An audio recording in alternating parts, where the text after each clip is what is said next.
sommes avec Romain Ascaride, qui est enseignant en fondamental et qui est aussi formateur numérique pour ses collègues. Et nous allons parler en fait de comment débuter une pédagogie avec des tablettes en classe. Bonjour. Bonjour Eric. Alors, parlons d'abord un peu de cette expérience de tablettes en classe. Vous avez démarré vous-même en classe avec des tablettes? Non, j'ai démarré moi-même avec mes élèves il y a 3 ans maintenant, donc avec l'utilisation des tablettes dans les apprentissages.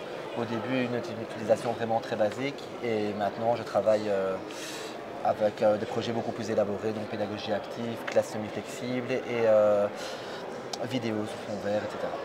Alors on peut rappeler un petit peu les fondamentaux de la pédagogie avec une tablette. Soit chaque élève a une tablette, soit on va faire des groupes. Voilà, dans la pédagogie que j'ai mis en place, donc, on a vraiment des moments dans ma classe, en classe semi-flexible, où on va travailler en projet one-to-one, où un élève aura une tablette. Et ensuite, on travaillera aussi en atelier, donc chaque élève pourra disposer d'une tablette à un moment qui sera opportun dans ses apprentissages.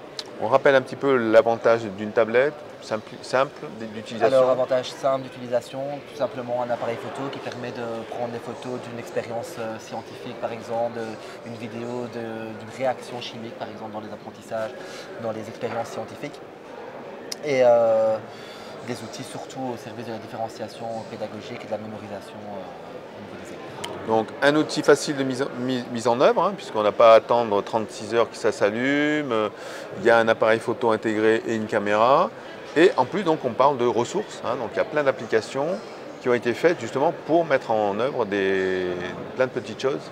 Alors la tablette est déjà bien connue évidemment des élèves, donc ils savent l'utiliser, ils vont prendre une tablette, ils vont pouvoir l'allumer, ils vont pouvoir la redémarrer, qu'ils connaissent déjà tout ça à la maison, on est bien d'accord. Et ensuite de là, on va trouver plein d'applications en ligne, donc en scannant un QR code, on va pouvoir emmener l'élève vers des exercices où il y aura des consignes supplémentaires, des aides supplémentaires qui vont lui être apportées en fonction aussi de ses difficultés, des difficultés qu'il peut rencontrer. Je prends souvent l'exemple du vocabulaire, donc on va donner des images à l'élève, mais l'élève pourrait être lésé par le vocabulaire parce qu'il ne connaît pas forcément le nom de toutes les images qu'on va lui montrer. Et donc là, on aura le petit BAF à côté qui va citer le mot de l'image et l'élève, du coup, va travailler la compétence sollicitée et pas une compétence externe à l'apprentissage. Alors, au niveau alors, on n'a pas parlé de marque ni de modèle, parce qu'en gros, il y a deux systèmes opérateurs qui se concurrencent. On a l'iOS et le système Android sur les tablettes. On va dire aussi qu'il y a le Chromebook qui a fait son apparition aussi il y a quelques années maintenant. Je pense qu'il y a 2-3 ans maintenant qu'il a fait même plus, pardon, excusez-moi. Et on retrouve toujours les mêmes ressources, quelle que soit la plateforme? Chaque plateforme a ses avantages comme ses inconvénients, on va dire. Mais si l'enseignant décide d'utiliser des outils en ligne, un appareil photo pour faire des vidéos, etc., toute tablette est fonctionnelle. Maintenant, un enseignant va se diriger en fonction de ses préférences vers une tablette ou vers aussi ce que l'école a choisi au départ pour ne pas mélanger les marques, les styles de tablettes dans l'école. Alors un conseil pour démarrer, puisque enfin, c'est l'intitulé de l'atelier, je débute avec les tablettes. On démarre tout de suite avec plein de tablettes, chaque élève avec des tablettes. Comment il faut démarrer dans sa classe avec une tablette? Alors je pense qu'on va démarrer vraiment par nos envies, par ce qu'on va trouver de bien. Donc ce qu'on propose nous dans les formations, c'est qu'on va proposer plusieurs outils aux enseignants et l'enseignant va prendre un seul outil pour pouvoir l'intégrer dans sa classe et ensuite intégrer d'autres outils. Donc ici, moi je conseille souvent, c'est de commencer tout simplement par un appareil photo. On va prendre des photos, des manipulations et ensuite pouvoir les présenter aux autres. On ne doit pas les imprimer, on ne doit pas les photocopier, on ne doit pas les transférer. La tablette est projetée sur l'écran et on peut directement montrer ce qu'on a fait et expliquer le résultat de ces manipulations. Les élèves peuvent créer tout simplement des capsules vidéo dans lesquelles ils vont expliquer aussi ce qu'ils ont fait.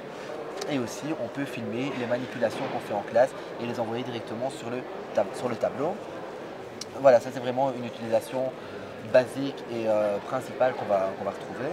Ensuite, on peut travailler sur la capsule vidéo, on peut travailler sur des ateliers en créant des QR codes. Beaucoup d'outils en ligne proposent déjà des QR codes déjà tout faits qu'il n'y a plus qu'à imprimer.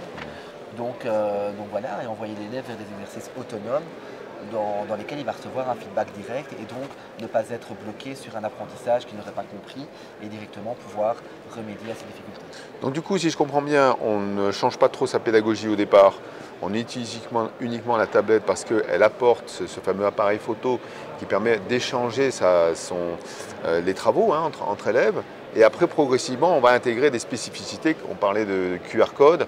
Bon, là, il faut une tablette pour le lire, donc c'est un peu différent. Mais voilà, au départ, les ça. manipulations… Au départ, le conseil que je donne à chaque enseignant qui commence, et surtout, on a vraiment des tranches d'âge différentes, et il y en a qui n'ont jamais utilisé de tablette. Le conseil que je donne, c'est que déjà que les élèves connaissent déjà la tablette comme… ils savent s'en servir, donc ils peuvent nous apprendre aussi des choses. Ça, c'est déjà une chose. Et le deuxième conseil que je donne, c'est vraiment d'intégrer, mais vraiment petit à petit et apporter et voir les plus-values que ça peut apporter en fonction de la façon de travailler. On ne va pas tout mettre en place d'office directement dans sa classe en commençant juste après une formation, se dire tiens je fais ça parce que sinon on va se lasser et on va directement abandonner l'idée d'intégrer les tablettes dans les apprentissages. Alors, en parlant de bénéfices de cette tablette dans les apprentissages, tant au niveau du professeur qu'au niveau de l'élève. Alors, au niveau du professeur, et si je peux donner un conseil, c'est ce que je donne aussi, un bénéfice non négligeable, c'est que ça nous permet de gagner un temps considérable. Je prends l'exemple, par exemple, on s'est tous retrouvés en tant qu'enseignants à imprimer des euros, les découper, les plastifier pour les élèves. Oui. Maintenant, il y a des applications qui permettent ça avec le feedback direct, qui nous permettent de gagner un temps considérable. Et en ayant un feedback direct, l'élève ne reste pas fixé sur une erreur. Donc je veux dire que si l'élève par exemple doit composer 10 sommes en euros, il va les dessiner sur sa feuille, donc il doit dessiner des pièces qui n'est pas forcément une compétence sollicitée parce que dessiner des pièces n'est pas forcément un apprentissage. Il va devoir ici représenter les sommes sur la tablette et donc en ayant son feedback direct, il ne va pas composer 10 sommes en se trompant par exemple sur les 10 sommes et fixer cette erreur. Il va directement voir qu'elle est en erreur et on pourra directement prendre la difficulté là où elle se trouve et remédier à tout ça. Ensuite, donc, on va travailler sur cet aspect différencié au niveau des élèves. On va pouvoir créer des parcours d'apprentissage, on va pouvoir orienter l'élève vers des exercices pour remédier à ses difficultés, vers des vidéos d'apprentissage aussi. Ce qui est non négligeable parce qu'une vidéo d'apprentissage, elle va permettre à l'élève de revoir les différentes étapes de la réalisation d'une manipulation.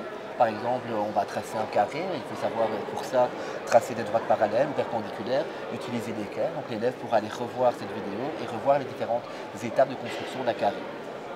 Bien, écoute, donc on voit globalement que gain de temps, on utilise moins le ciseau et les papiers.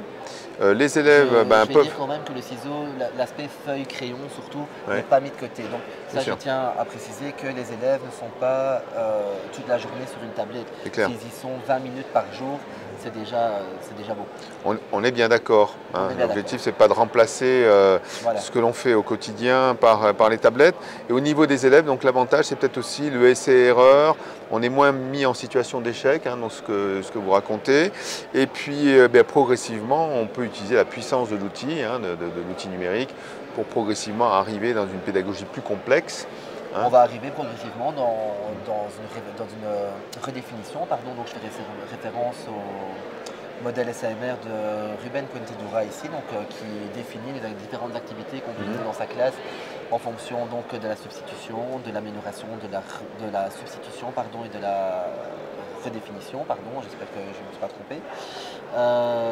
Et donc on va arriver dans une redéfinition des apprentissages où on va vraiment retravailler, remodeler sa façon d'enseigner, ses pratiques de classe et son organisation quotidienne. Alors donc et on va finir par là, donc 2 règles de base, y aller progressivement, c'est ce que vous semblez dire, et puis à utiliser avec parcimonie. Il n'est pas question d'utiliser la tablette 8 heures par jour. Je vais dire qu'on doit utiliser la tablette dans un moment où on va se dire, dans une leçon, dans une activité, où on va se dire, tiens, ça va apporter une plus-value. Si ça n'apporte pas de plus-value, il faudra effectivement se dire qu'on ne va pas l'utiliser. En tout cas, merci Romain Scaride pour ce témoignage. Avec plaisir. On espère que vous aurez tout compris sur la tablette.